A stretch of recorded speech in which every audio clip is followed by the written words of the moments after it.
Hello, Salemites. Welcome to your daily dose of days. This is for Tuesday, January the 3rd. I just said the wrong date on a video I just made. Son of a crap. Okay, so this is for Tuesday. Tuesday, we see Alex. He's having this great dream about Stephanie. And then he hears a voice and he wakes up. And who's in bed with him? Leo. Leo is so hilarious. He's just so self-centered. And he's like, wintergreen? That's all you have is wintergreen? Was that what it was? The wintergreen toothpaste. Leo's trying to scarf him up some toothpaste. He's like, and he was in bed with him. He's like, get out of my bed, get out of my room. He has several words with him and then, kicks him out, of course. Stephanie goes to drop the kids off, Chad's kids, Thomas and Charlotte, a couple of gifts because they gave her a CD for Christmas. And she wanted to take them a little something. And that's what she did. She took them a couple of gifts in their gift bags. So she goes over and they're getting ready to go ice skating. So she's like, I brought y'all a couple of gifts and to tell you how much I love that CD you gave me and thank you. So she said, maybe you can open these gifts when you get back from ice skating with your dad. And Thomas is like, can you come with us? And then they're both just like egging her on, come on, it'll be fun, come with us. And she's like, okay, how can I not? And so her and Chad and Thomas and Charlotte go ice skating at the park is where I think it was. And she called and left a message with Alex's secretary, assistant, something like that, that she wasn't going to make this meeting that they had or something. So she blew off some, work-related stuff to go have fun with the kids and Chad. So they're all out there skating. She has her skates. She comes up and sits on the bench and tells the kids, I'm just going to take a quick break. And she's looking at something on her phone, I think. And Alex walks by. And he's like, well, there you are.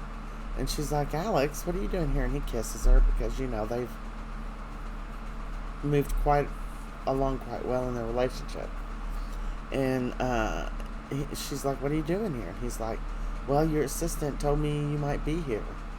And he asked her if she just forgot about the meeting. And she said, no, I called and left a message with your assistant. And he apparently didn't get it for some reason. And he's like, oh, well, what are you doing here? Who are you with? And then the kids and Chad walks up. And Alex is like, oh. And he sees them, and you can tell, he's threatened, of course. So, he's like, oh, man, Stephanie blew off a meeting. That's our fault. I'm afraid, we talked her into coming ice skating with us. And he said, no, it's all good, man. It's all good. And Stephanie said something. The kids were wanting to go back to ice skating. And Stephanie says, oh, I got this. I'll take them. You all just catch up, because she thought they were kind of bonding because they spent New Year's playing video games and stuff. Because Sad was feeling, depressed and lonely and missing Abigail, of course. This is his first New Year's, Christmas holidays without her. So,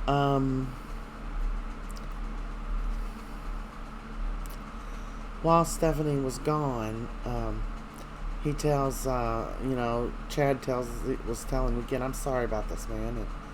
And he's like, oh, no, it's all good. It's fine. He's like, I just want to make sure we're clear on something, Chad. I mean, now you do know that me and Stephanie are together, right? And he just looked at Alex. And, he said,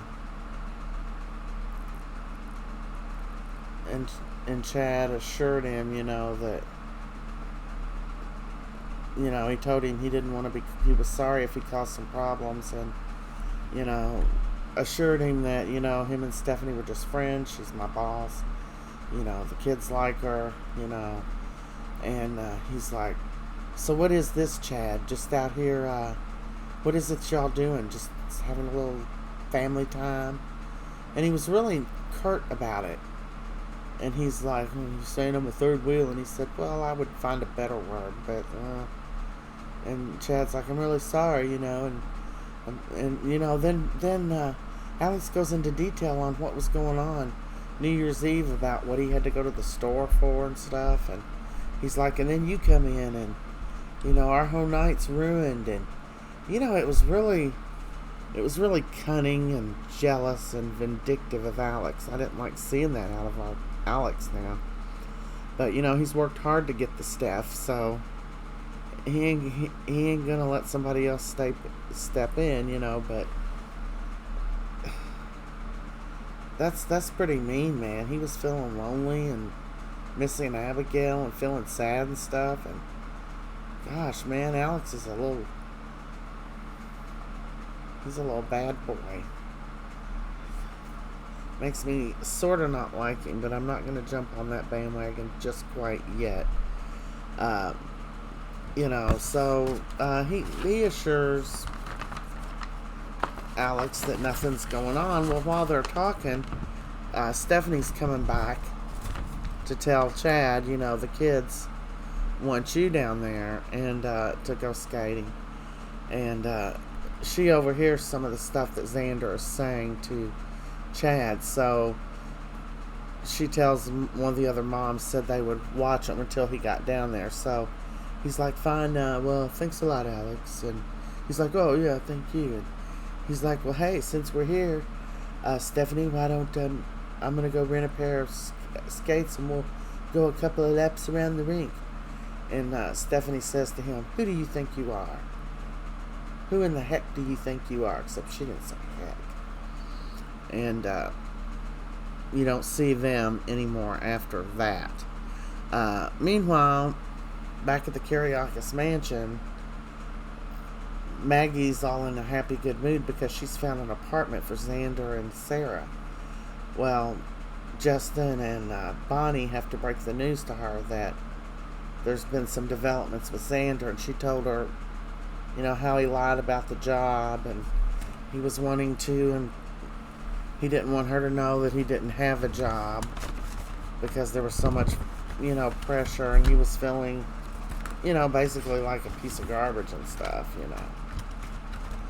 And Sarah walks in when she's telling him all this, so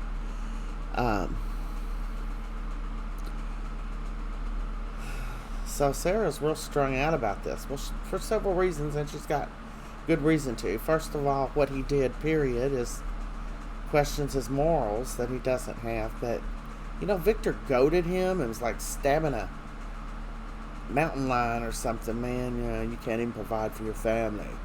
Just putting him down left and right. It just was not good. So,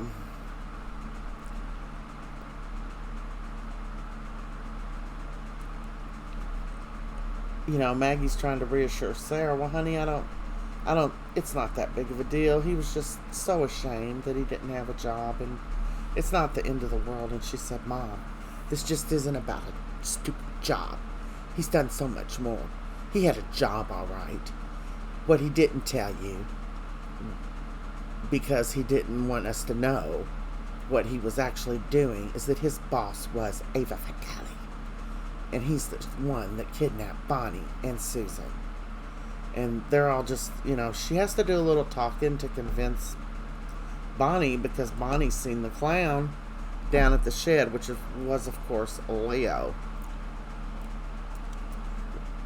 So Justin's like, well, if this is true, then he would have had to have someone helping him. And Sarah's like, yes, someone's helping him. And I think I know who it was. And just then Leo walks in and said, hey, lovies, what'd I miss? And then they start filling him in, and they're like, you're friends with Gwen. Have you heard her say anything about dressing up in a clown outfit and helping Xander with something? He said, I can honestly say I don't know anything about Gwen dressing up as a clown. And he's telling the truth, because Gwen didn't dress up as a clown. He did. Oh, he's going to really be kicked to the curb. So, Maggie, she tries to comfort Sarah, but she's just uncomfort her, and she's unable to be comforted. And Maggie asks her what her next step is, and she says, I guess I'm going to divorce him. I can't stay married to him. And Maggie's like, but you love him. And Sarah's, I don't know what she's going to do, but the minute she cuts him loose, Gwenny's going to be back in his life. The only other thing that happened on Tuesday's show was they spent a lot of airtime on Will and Sonny. Sonny got up and went to talk to Will, who was staying over at Allie and Chanel's place, and they were already gone to work. And he come over there, and Will's just shutting the door on him because he's like, "Where's Leo?" He's at it's at my uncle's house where I left him, where he's living. Yes, and he's like, okay, so we got nothing to say as long as he is living there. So they had few words out, and they finally got everything worked out. Sonny said he's not gonna let him come in between his marriage, but they are friends now, and he should be able to be friends with whoever he wants to be. And Will said, okay, so Sonny agreed to find Leo another place to live, and Will agreed he'll just have to accept the fact that Sonny and Leo are friends. And that's a wrap for Tuesday, January the 3rd. Yeah, that's it.